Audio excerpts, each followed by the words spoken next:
Navarre. Elle a été jouée pour la première fois au théâtre du Palais Royal le 9 septembre 1668, la même année de sa parution. Et pourtant, toujours aujourd'hui, elle semble indémodable, si bien qu'elle est la deuxième pièce la plus représentée en France. L'atelier de théâtre a eu lieu tous les vendredis midi et durant les vacances scolaires, également certains samedis et dimanches. Le but étant de développer la personnalité des élèves, également de bonnes relations entre élèves et professeurs grâce au plaisir de vue. Également d'établir des ponts entre le collège Le Vavasseur, le lycée Le Vavasseur et le centre pénitentiaire de Demereux. Dans la pièce, Harpagon est un avare qui suspecte tout le monde de lui voler son argent. Certains rôles seront joués par plusieurs acteurs. Dans le rôle d'Harpagon, le personnage principal, nous retrouvons trois acteurs. Monsieur Le Boiseau, Monsieur Payette et Anne-Sophie.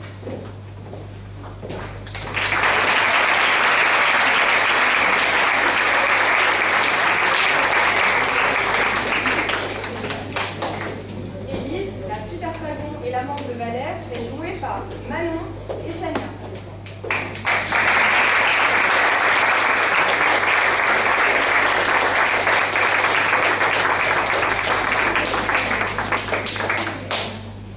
Cléante, le fils d'Harpagon et l'amant de Marianne, est jouée par Lucas et Victor.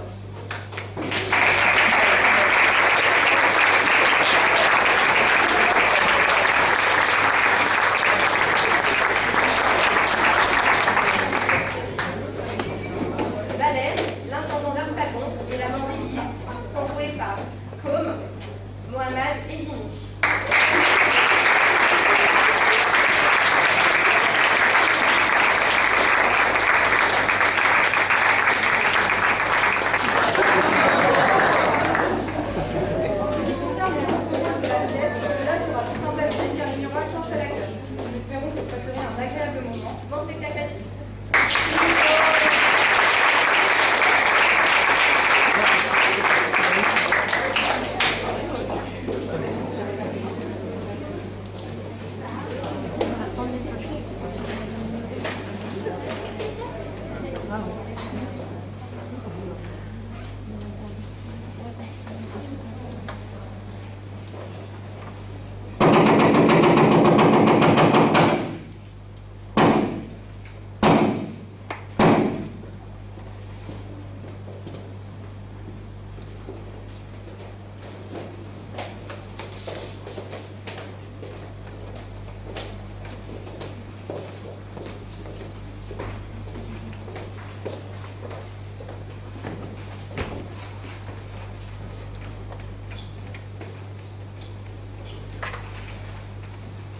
Et quoi?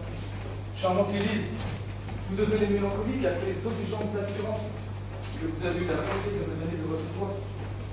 Je me vois soupirer, hélas, au milieu de ma joie. Est-ce du regret, dites-moi, de m'avoir fait heureux?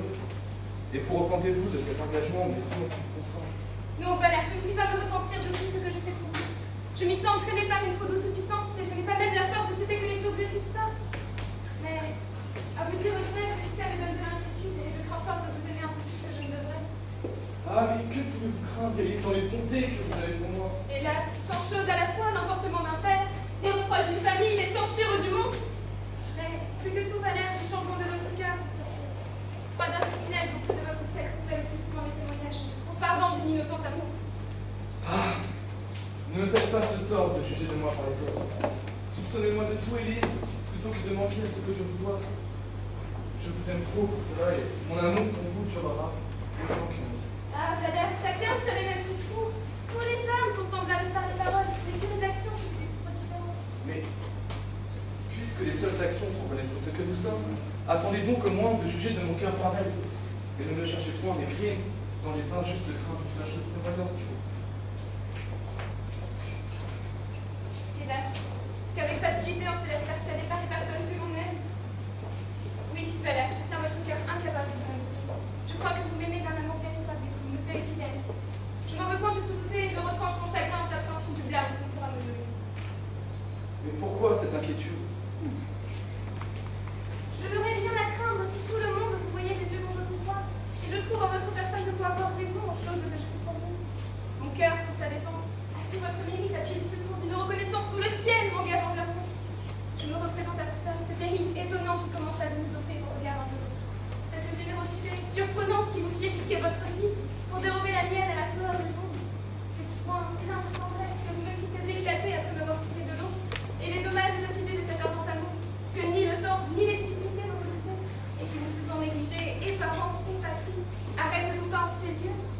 tient en ma faveur votre fortune déguisée et vous a réduit pour me voir à vous revêtir de l'emploi de domestique de mon frère. Tout cela fait chez moi sans doute un merveilleux effet, et c'en est assez à mes yeux pour me justifier l'engagement que j'ai pu consentir. Et ce n'est pas assez peut-être pour le justifier aux autres, et je ne suis pas sûre que vous m'entendez vos sentiments. De tout ce que vous m'avez dit, ce n'est que par mon seul amour que je ne vais pas auprès de vous mériter quelque chose. Et quant à vos scrupules, votre père lui-même ne prend que trop de soin de vous justifier à tout le monde. Et l'excès de son avarice, la manière austère dont il vit avec ses enfants pourrait autoriser les choses bien plus étranges. Pardonnez-moi, charmante Élise, si je m'exprime ainsi devant vous. Mais si je puis, comme je l'espère, un jour retrouver mes parents, nous n'aurons pas beaucoup de peine à nous le rendre favorable. J'en attends des nouvelles avec impatience et j'en irai chercher moi-même si elle tarde.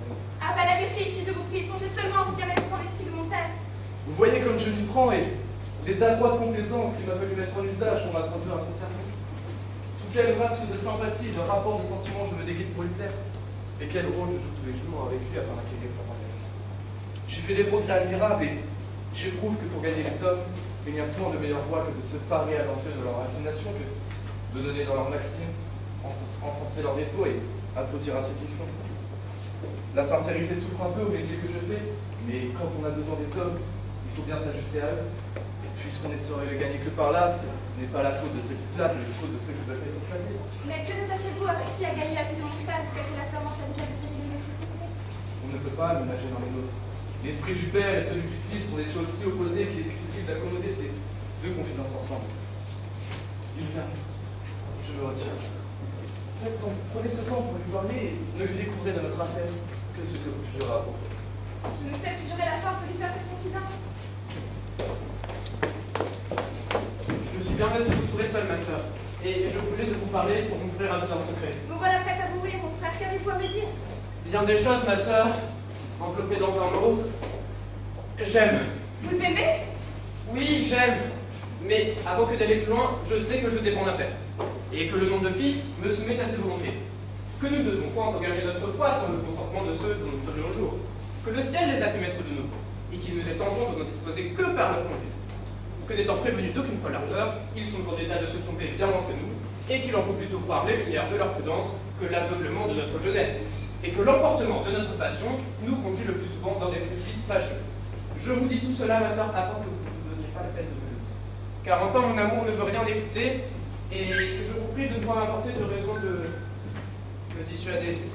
Vous êtes-vous engagé, mon frère, avec celle que vous aimez? Non. Mais j'y suis résolu. Et je vous supplie encore une fois de ne point me faire de remontrances. Suis-je mon frère, une si étrange personne? Non, mais vous n'aimez pas, et vous ignorez la douce violence qu'un tendre amour fait sur nos cœurs. Et j'apprends de votre sagesse. Hélas, mon frère, de par mon point de la sagesse, il n'est personne qui n'en manque, du moins une fois dans sa vie. Et si je vous ouvre mon cœur, peut-être serai-je à vos yeux bien moins sage que vous. Plus au ciel que votre âme comme la mienne. Sans auparavant votre père et mes idées celles que vous aimez. Et la nature, ma sœur, n'a rien formé de plus aimable. Et je me sentis transporté dès le moment que je la vis. Elle se nomme Marianne et vit sous la conduite d'une bonne femme de mère qui est presque toujours malade. Et elle la serre, la plaint, la console, avec une tendresse qui vous toucherait l'âme. Et l'on voit brillant en ses actions mille grâces. Une douceur pleine d'attrait, une bonté tout engageante, une honnêteté adorable, Ah, ma sœur, je voudrais que vous l'eussiez vue. J'en vois beaucoup, mon frère, dans les choses que vous me dites. Et pour comprendre vous aimer, il me suffit que vous l'ayez. J'ai découvert par hasard qu'elles ne sont pas riches. Et figurez-vous, ma sœur, quelle joie ce peut-être que de relever la fortune d'une personne que l'on aime. Et concevez quel déplaisir se met de voir que par la maudite avarice d'un père, je sois dans l'impuissance de goûter cette joie et de faire témoigner à cette belle aucun témoignage de mon amour. Oui, je conçois assez, mon frère, quel peut être votre chagrin. Ah, ma sœur, il est plus grand qu'on ne peut le croire. Car enfin, n'a-t-on rien vu de si cruel que cette rigoureuse épargne que l'on exerce sur nous, que cette sécheresse étrange que l'on nous fait languir, et que nous servira d'avoir du bien s'il ne vient que dans le temps, nous ne serons plus dans le bel âge d'en jouir. Enfin, ma sœur, j'ai voulu vous parler pour m'aider à sonder mon père sur les sentiments où je suis. Et si je lui trouve contraire, j'ai résolu d'aller en d'autres lieux avec cette aimable personne. Et j'ai envoyé la flèche me chercher de l'argent emprunté pour ce dessin. Et si vos affaires, ma sœur, sont semblables aux miennes, et qu'il faille que notre père s'oppose à nos désirs, alors nous le quitterons là tous deux. Et nous nous affranchirons de cette tyrannie où nous tient depuis si longtemps son avarice insupportable. Il est vrai que tous les jours, il nous donne de plus en plus de regretter la mort de notre mère, et que de plus en plus, J'entends savoir, éloignons-nous un peu, et nous viendrons après achever cette confidence pour négocier avec ce baiser de paquet.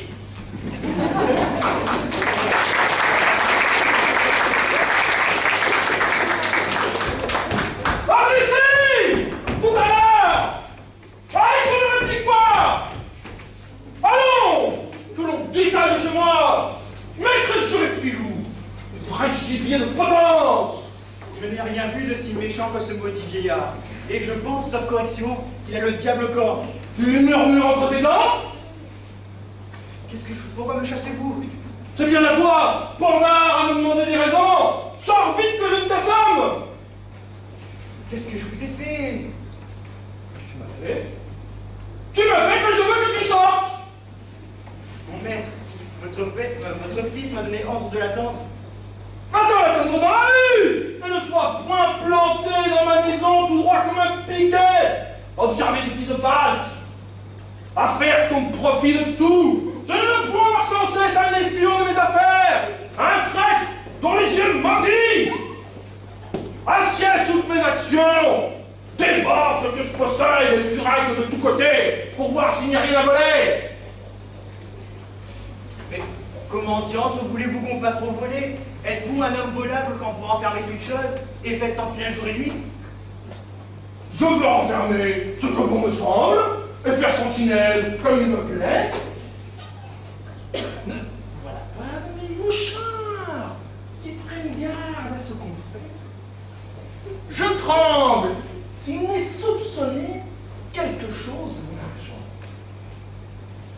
Ne serait-il point homme à aller faire courir le bruit que j'ai chez moi de l'argent caché? Vous avez de l'argent caché? Non, coquin! Je ne dis pas cela! Je demande si, malicieusement, tu n'irais point faire courir le bruit que j'en ai. Et que nous importe que vous en ayez ou que vous n'en ayez pas, si c'est pour nous la même chose? Tu fais le raisonneur. Je te baillerai de ce raisonnement-ci par les oreilles! Sors vite! Encore une fois! Eh bien, je sors. Attends! Ne m'emportes-tu rien? Que vous emporterai-je? Bien ça que je vois! Montre-moi tes mains! Et voilà. Les autres! Les autres? Oui!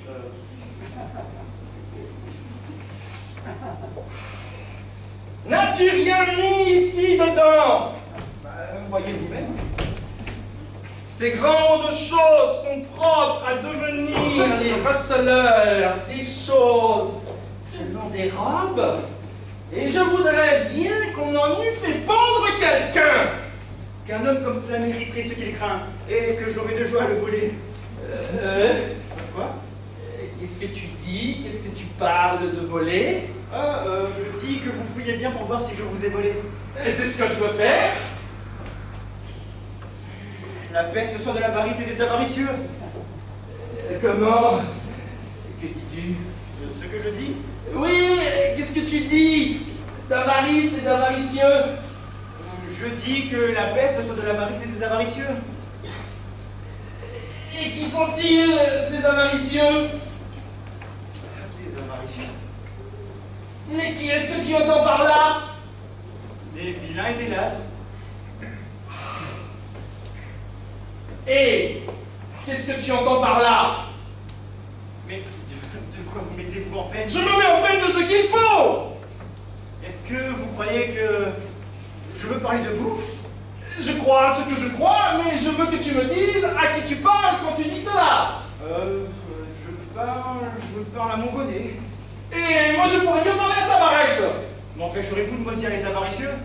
Non, mais je t'empêcherai de jaser et d'être insolent. Tais-toi! Et je ne nomme personne. Je te rosserai si tu parles.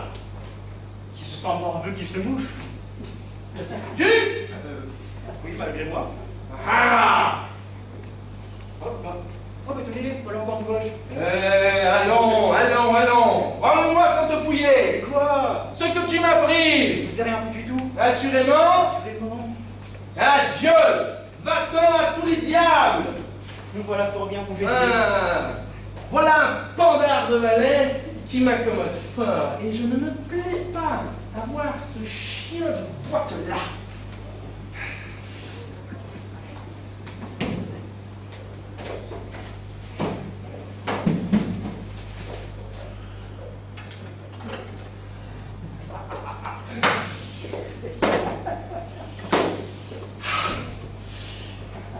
Certes, ce n'est pas une petite peine que de garder chez soi une grande somme d'argent.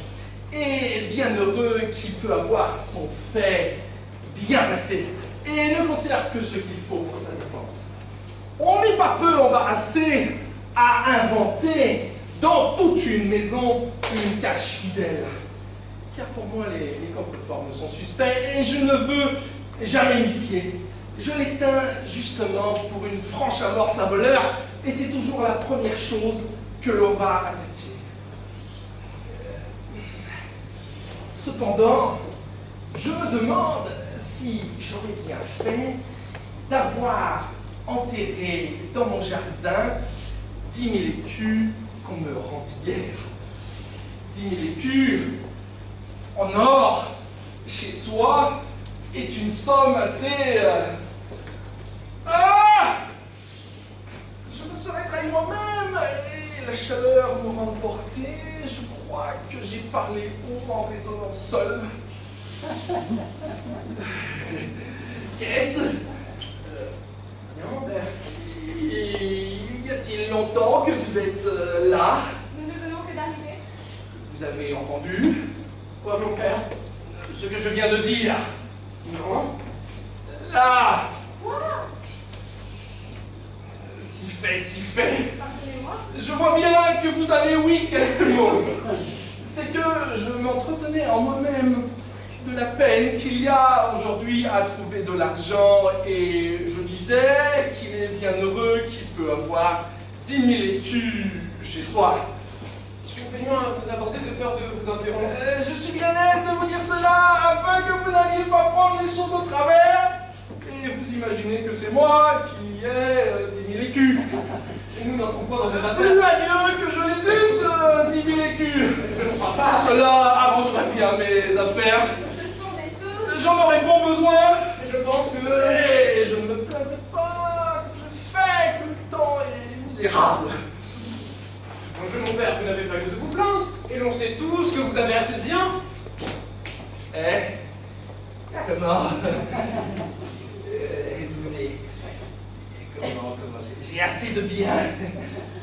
Mais ceux qui l'ont dit en ont menti. Il n'y a rien de plus faux.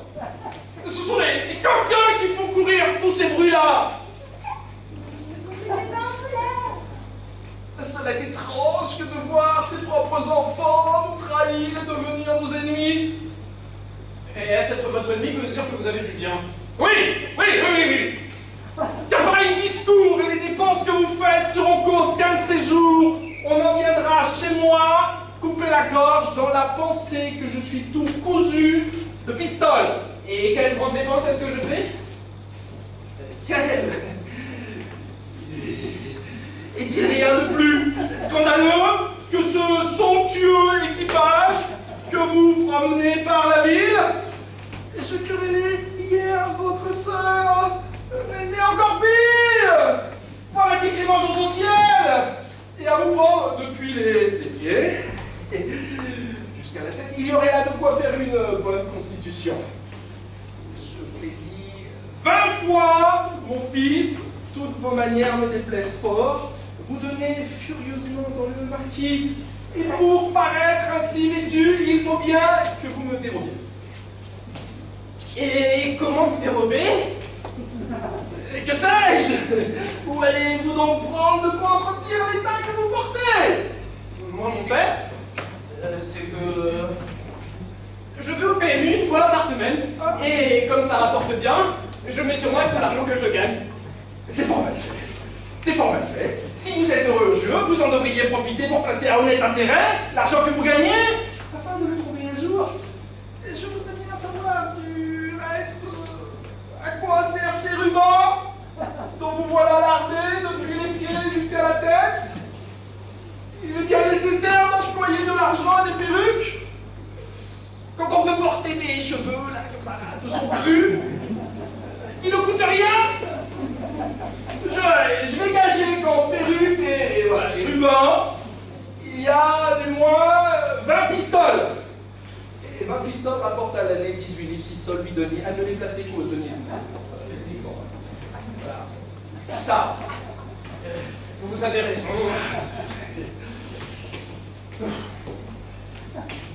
laissons cela. Laissons cela et parlons autre affaire. Ah, je crois qu'ils se font signe l'un à l'autre de me voler ma bourse.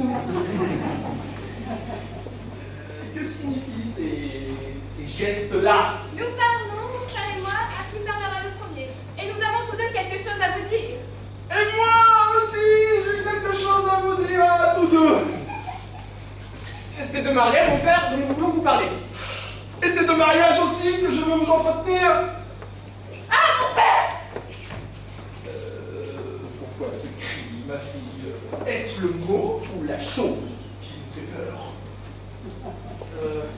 Le mariage peut nous faire peur à tous deux, de la manière dont vous pouvez l'entendre, et nous craignons que nos sentiments ne soient point d'accord avec votre choix.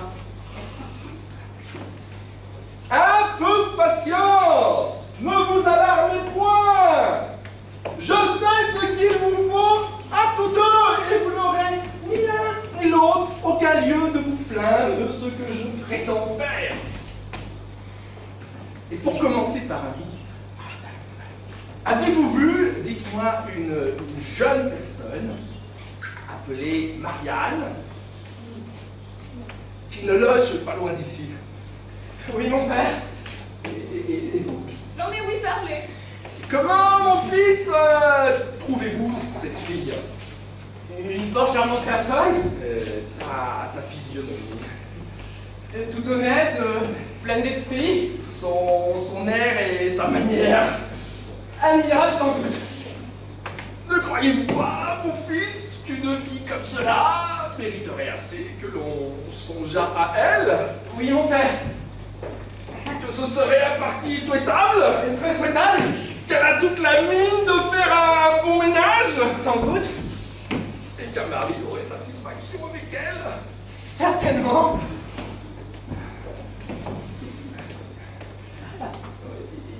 Il y a une petite difficulté. C'est que je crains qu'il n'y ait pas avec elle tout le bien qu'on pourrait prétendre. Mon père, le bien n'est pas considérable lorsqu'il s'agit d'épouser une honnête personne. Pardonnez-moi, mais ce qu'il y a à dire, c'est que si on n'y trouve pas tout le bien que l'on souhaite, on peut toujours tâcher de regagner cela sur autre chose. Cela s'entend. Je veux dire. Enfin, bon. Je suis bien aise de vous voir dans cette humeur, car son maintien honnête et sa douceur m'ont gagné l'âme. Et je suis résolu de l'épouser. Pourvu que j'y trouve quelque bien. Oui, comment? Vous êtes résolu, dites-vous?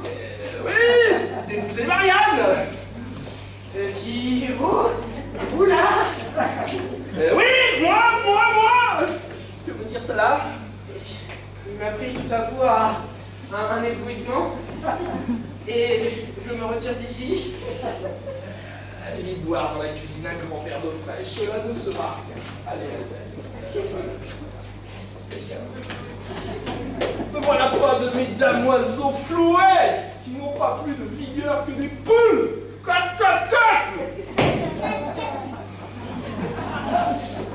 C'est là, ma fille, ce que j'ai résolu pour moi. Comme à ton frère, je lui destine une certaine veuve dont ce matin on est venu parler. Et pour toi, je te donne au Seigneur Anselme.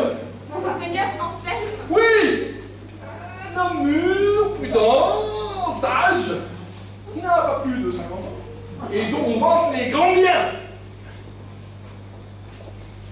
Ah, mon père, je ne veux pas me marier, s'il vous plaît. Et moi, ma petite fille, mamie, je veux que vous mariez, s'il vous plaît. Je suis très humble servante au Seigneur Anselme, mais avec votre permission, je ne l'épouserai pas. Je suis votre très humble valet, mais avec votre permission, vous l'épouserez. Et ce soir, Dès ce soir, dès ce soir, cela ne sera pas, mon père. cela sera, ma fille. Non, Si, non, vous dis-je. si, vous dis-je. C'est une chose où vous pourrez tuer le pain. C'est une chose où je te réduirai. Je me tuerais plutôt que d'épouser un tel mari. Tu ne le tueras pas et tu l'épouseras. Mais voyez quelle audace! A-t-on jamais vu fille parler de la sorte à son Mais père? a-t-on jamais vu un père marier sa fille de la sorte? C'est un parti où il n'y a rien à redire et je gage que tout le monde approuvera mon choix. Et moi, je gage qu'il ne saurait être approuvé d'aucune personne raisonnable. Voilà Valère. Oh bah non. Valère! Veux-tu qu'entre nous deux nous le fassions juge de cette affaire? Oui, j'y conçois. Te rendras-tu à son jugement? Oui, j'en passerai dans ce qu'il dira. Ah, voilà qui est fait. Valère! Ah, ah. Par ici, mon coco! Nous t'avons élu juge pour nous dire qui a raison de ma fille ou de moi. C'est vous, monsieur, sans contredire. Sais-tu bien de quoi nous parlons? Non, mais vous ne sauriez avoir tort, vous êtes toute raison. Je veux lui donner pour époux un homme aussi riche que sage, et la coquine me dit au nez qu'elle se moque de le prendre. Que dis-tu de cela? Ce que j'en dis. Oui. Je dis que dans le fond, je suis de votre sentiment et que vous ne trouvez pas que vous n'ayez raison. Mais aussi, n'a-t-elle pas tout à fait tort Et comment? Le Seigneur Anselme est un parti considérable. C'est un gentilhomme qui est noble, doux, posé, sage, fort accommodé, et auquel il ne reste aucun enfant de son premier mariage. Saurait-elle rencontrer davantage? Cela est vrai, mais pourrez-vous dire que c'est un peu précipiter les choses et qu'il faudrait au moins quelques temps pour voir si son inclination pourra s'accommoder avec? C'est une occasion qu'il faut vite prendre aux cheveux. Je trouve là un avantage qu'ailleurs je ne trouverai pas. Et il s'engage à la prendre sans dot. Sans doute. C'est pour moi une épargne considérable. Assurément, cela ne reçoit point de contradiction. Il est vrai que votre fille peut présenter que le mariage est une plus grande affaire qu'on ne peut croire, qu'il lui va d'être heureux ou malheureux toute sa vie, et qu'un engagement qui doit durer jusqu'à la mort ne se doit jamais faire qu'avec de grandes précautions. Ah, oui. Sans dot. Vous avez raison, voilà qui dit tout. Cela est vrai. Il y a des gens qui pourraient vous dire que, dans de telles occasions, l'inclination d'une fille est une chose sans doute où l'on doit avoir de l'égard, et que cette grande inégalité d'âge, d'humeur et de sentiments rend le mariage sujet sans à des accidents très fâcheux. Il n'y a pas de réplique à cela, mais c'est bien. Qui diantre peut aller la contre? Quantité de pères aimeraient mieux ménager la satisfaction de leur fille que l'argent qu'ils pourraient donner. Et qui ne voudrait point sacrifier un intérêt et chercherait plus que toute autre chose à mettre dans un mariage cette douce conformité qui est censée se maintenir l'honneur, la tranquillité et la joie. C'est que... Ouais. Il me semble que j'entends un chien qui aboie. N'est-ce pas qu'on en voudrait à mon argent? Ne bougez, je reviens tout à l'heure.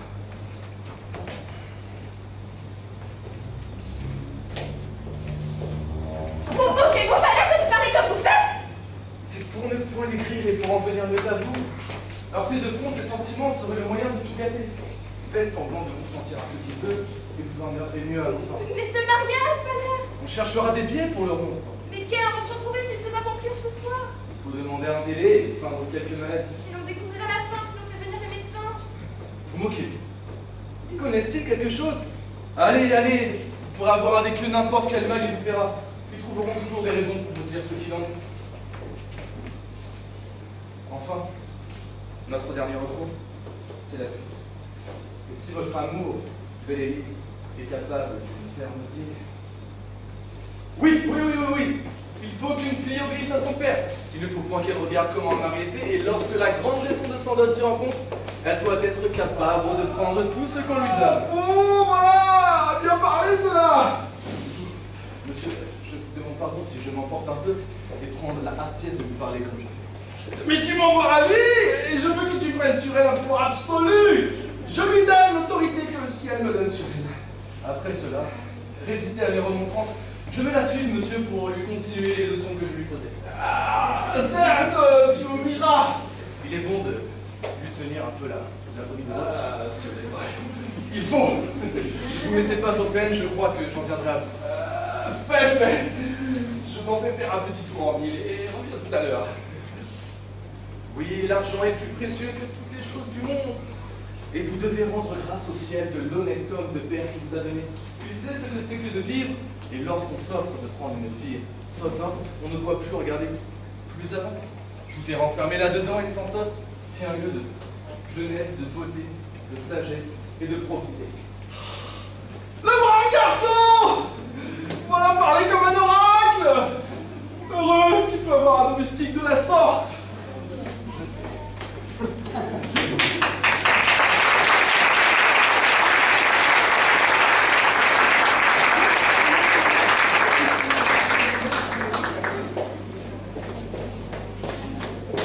Ah, traître que tu es! Où t'es-tu donc allé courir? Ne t'avais-je pas donné ordre que... Oui, monsieur, et je m'étais rendu ici de quelqu'un pour vous attendre. Mais monsieur, votre père, le plus mal battu des hommes, m'a chassé dehors malgré moi, et j'ai couru le risque d'être battu. Ok, on s'applique. Et dites-moi plutôt comment va notre affaire. Depuis que je ne t'ai vu, j'ai découvert que mon père est mon rival. Votre père amoureux? Oui. Et j'ai eu toutes les peines du monde à lui cacher le trouble dans lequel cette nouvelle m'a mis. Lui se mêler d'aimer? De quoi diable s'amuse-t-il, se moque-t-il du monde? Et l'amour a-t-il été fait pour des gens bâtis comme lui? Il a fallu que pour mes péchés, cette passion lui soit venue par la tête. Et pour quelle raison lui faire un mystère de votre amour? Pour ne point lui donner trop de soupçons. Et me conserver au besoin quelques ouvertures plus aisées pour détourner ce mariage. Dis-moi, quelle réponse t'a-t-on faite? Ma foi, les demandeurs sont bien malheureux. Et l'affaire ne se fera point. Pardonnez-moi, monsieur, notre maître Simon, le courtier qu'on nous a donné, homme agissant et plein de zèle, dit qu'il a fait rage pour vous et assure que votre seule physionomie lui a gagné le cœur. J'aurai les 15 000 francs que je demande? Oui. Et à quelques petites conditions qu'il faudra que vous acceptiez si vous avez des que les choses se fassent. Et cela s'entend. Et t'as-t-il fait voir celui qui doit prêter l'argent? Ah, cela ne va pas de la sorte. Et il prend plus de soin à se cacher que vous, et ce sont des choses bien plus grandes que vous ne pensez. On ne veut point du tout dire son nom. Je me demande bien qui ce peut être. Je vous vois, monsieur, ne vous en déplaise, sur le grand chemin que tenait justement Panurge pour se brider, prenant argent d'avance, achetant cher, vendant bon marché et mangeant son blé en herbe. Et que veux-tu que j'y fasse? Voilà où les jeunes gens sont réduits par la maudite avarice des pères. Et on s'étonne après cela que les fils souhaitent qu'ils meurent. Bien mon tonton.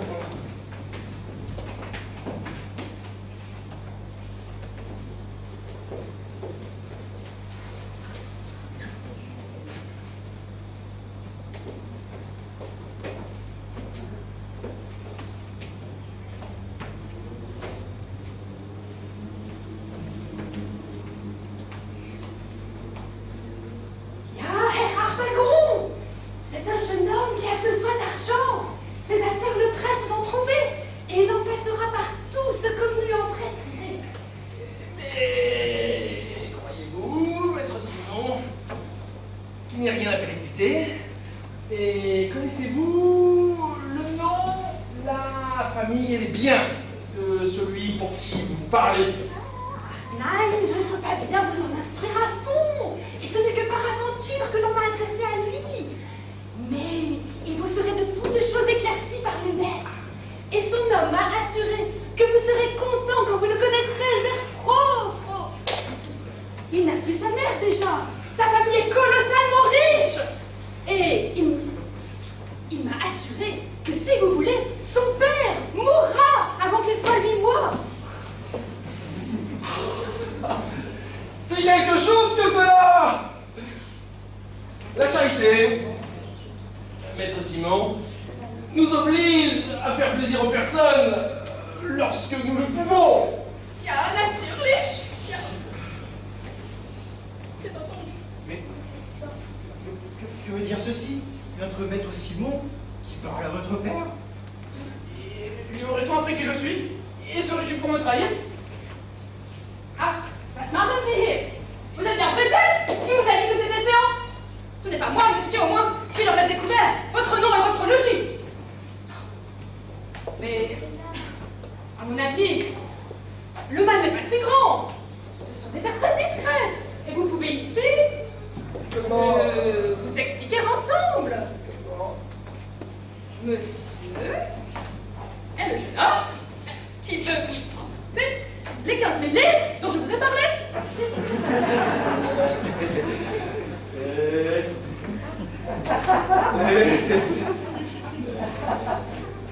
Comment? C'est toi? Banda! Qui t'examine ces extrémités? Et comment, père? C'est vous qui vous abandonnez à ces honteuses actions? C'est toi qui t'en veux ruiner par des emprunts si condamnables? C'est vous qui vous réduisez à des usures si criminelles? Oses-tu bien après cela paraître devant moi? Et osez-vous bien après cela paraître aux yeux du monde? N'as-tu point de honte? Dis-moi, parvenir à des débauches comme celle-ci, de te livrer à des dépenses si effroyables, et de faire une honteuse dissipation du bien que tes parents t'ont amassé avec tant de sueur.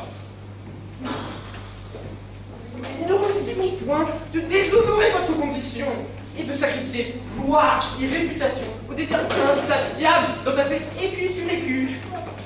Hâte-toi de mes yeux, coquin, hâte-toi de mes yeux. Ah! Qui est plus coupable à votre avis? Ou celui qui emprunte un argent dont il a besoin? Ou celui qui vole un argent dont il n'a que faire? Ah! Retire-toi, petit, et ne me chante pas les oreilles. Je ne suis pas fâché de cette aventure, et il m'est un avis de tenir l'œil plus que jamais sur toutes ces actions.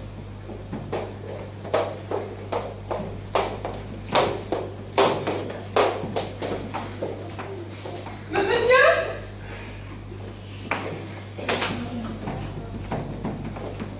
Attendez un moment, je vais revenir vous parler. Il est à propos que je fasse un petit tour à mon argent.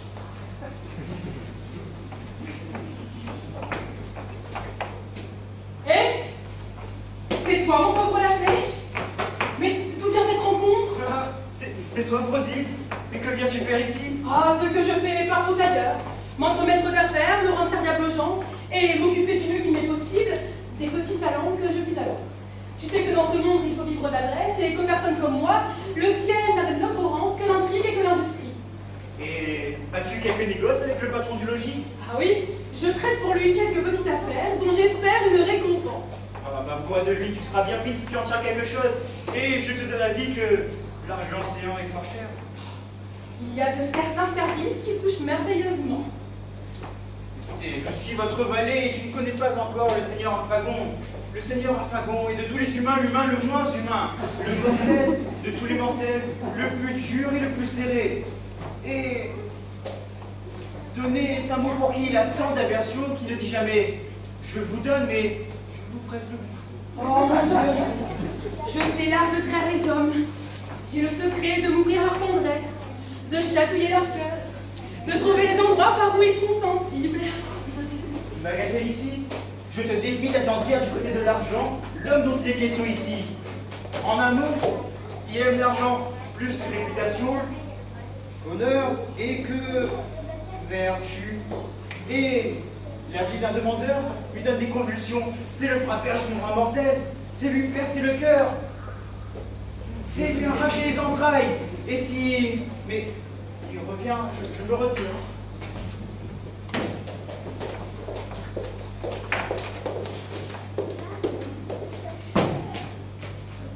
Cela ne sera rien. Tant mieux. Alors, qu'est-ce, Frosine? Ah mon Dieu, que vous vous portez bien et que vous avez là un vrai visage de santé. Et qui? Moi? Jamais je ne vous vis un teint si frais et si gaillard. Et de bon. Vous n'avez de votre vie été si jeune que vous êtes. Et je vois des gens de 25 ans qui sont plus vieux que vous. Cependant, Frosine, j'en ai 60 bien compté. Eh bien, qu'est-ce que cela, 60 ans? Voilà bien de quoi. C'est la fleur de l'âge, cela. Et vous entrez maintenant dans la belle saison de l'homme. Il est vrai, mais 20 années de moins, cependant, ne me ferait point de mal, que je crois. Vous moquez-vous? Vous n'avez pas besoin de cela. Et vous êtes d'une pâte à vivre jusqu'à 100 ans. Le crois-tu? Assurément. Montrez-moi votre main. Ah mon Dieu! Quelle ligne de vie! Et Ne voyez-vous donc pas jusqu'où va cette ligne-là? Regardez. Oh! Et que signifie cela? Par ma foi, je disais 100 ans, mais vous passerez les 120. C'est possible. Il faudra vous assommer, vous dis-je, et vous mettrez en terre vos enfants et les enfants de vos enfants. Ah! Tant mieux. Tant mieux. Oui. Et comment va notre affaire? Faut-il le demander? Et me voit-on mêler de rien dont je viens à vous? J'ai surtout pour les mariages un talent merveilleux. Et je crois, si je m'étais mise en tête, que je marierais le grand turc avec la rapide de Venise. Bon, il n'y avait pas donc de si grandes difficultés à cette affaire-ci. Comme j'ai commerce chez elle, je les ai à fond l'une et l'autre entretenues de vous. Et j'ai dit à la mère le dessin que vous avez conçu pour Marianne, à la voir passer dans la rue et prendre l'air à la fenêtre. Et qui a fait réponse? Bon, elle a reçu la proposition avec joie. Et quand je lui ai témoigné que vous souhaitiez fort que sa fille assistât ce soir au contrat de mariage qui se doit faire de la vôtre, elle y a consenti sans peine et me l'a confié pour cela. Mais, Frosine, as-tu entretenu la mère, touchant le bien qu'elle doit donner à sa fille? Lui as-tu dit qu'il fallait qu'elle s'aidât un peu, qu'elle fit quelque effort, qu'elle se saignât pour une occasion comme celle-ci? Ah, encore, n'épouserons point une fille sans qu'elle apporte quelque chose. Comment? C'est une fille qui vous apportera 12 000 livres de rente. Ah, 12 000 livres de rente? Ah oui? Premièrement, elle est nourrie et élevée dans une grande épargne de bouche. C'est une fille accoutumée à vivre de salade, de lait, de fromage et de pommes, et à laquelle par conséquent il ne faut ni table bien servie, ni consommé exquis, ni orgementé perpétuel, ni autre délicatesse trouvée pour une autre femme. Et cela ne va pas si de peu de choses qui me montrent tous les francs à 3 000 francs pour le mois. Outre cela, elle est curieuse que j'ai une propreté fort simple. Ce n'est pas une michto, elle n'aime pas les Prada, les Chanel, le Louis Vuitton, et c'est ainsi que là, vaut plus de 4 000 livres par an. Outre cela, elle est curieuse que j'ai une propreté fort simple. Et vous savez aussi qu'elle n'aime pas du tout. Outre cela.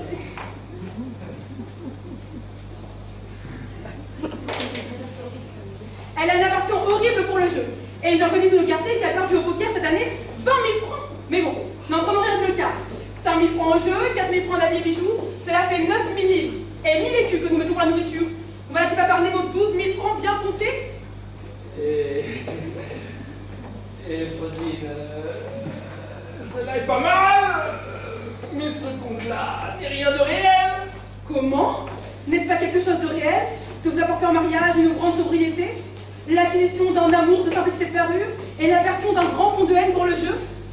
Mais c'est une raillerie que de prétendre me constituer sa dot de toutes les dépenses qu'elle ne fera point. Et je ne vais pas donner quittance de ce que je ne reçois point.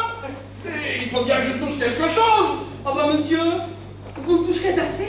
Mais elles vont parler d'un pays où elles ont du bien dont vous serez le maître. Il faudra voir cela. Voisine, il y a encore une petite chose qui m'inquiète. La fille est jeune, comme tu vois, et les jeunes gens, d'ordinaire, n'aiment que leurs semblables, ne fréquentent que leur compagnie. J'ai peur qu'un homme de son âge ne soit pas à son goût, et que cela ne vienne à produire chez moi certains petits désordres qui ne m'accompagneraient pas. Que vous la connaissez mal. C'est encore une particularité que j'avais à vous dire. Elle a une aversion épouvantable pour les jeunes gens et n'a de l'amour que pour les vieillards. Elle? Oui, elle. Et je voudrais que vous l'eussiez entendu parler là-dessus. Il y a 4 mois encore, qu'étant prête d'être mariée, elle rompit tout net le contrat sur ce que son amant fit voir qu'il n'avait que 56 ans et qu'il ne prit point lunettes pour signer le contrat.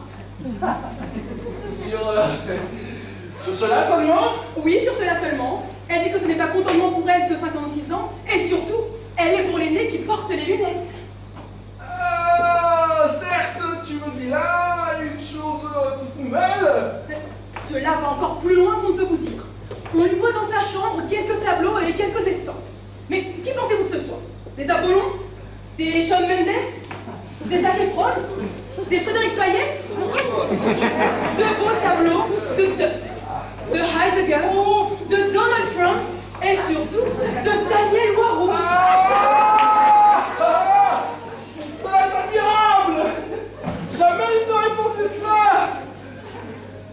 Je suis bien aise de la savoir de cette humeur!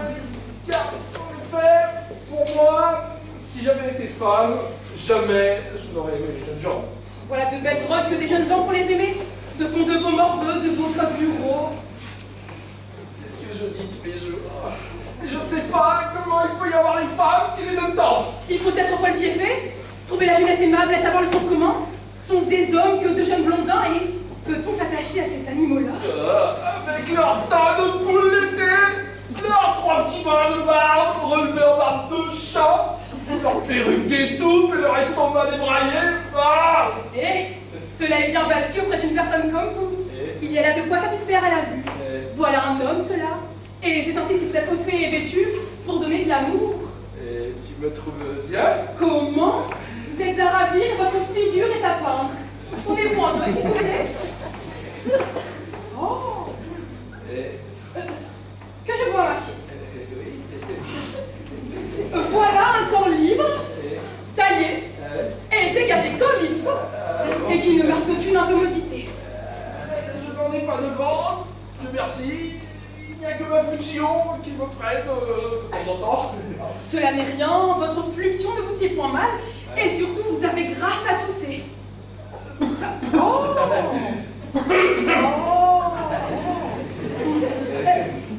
J'aurais, monsieur, une petite prière à vous faire.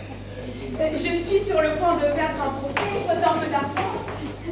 Monsieur, vous ne sauriez croire le plaisir qu'elle aura de vous voir.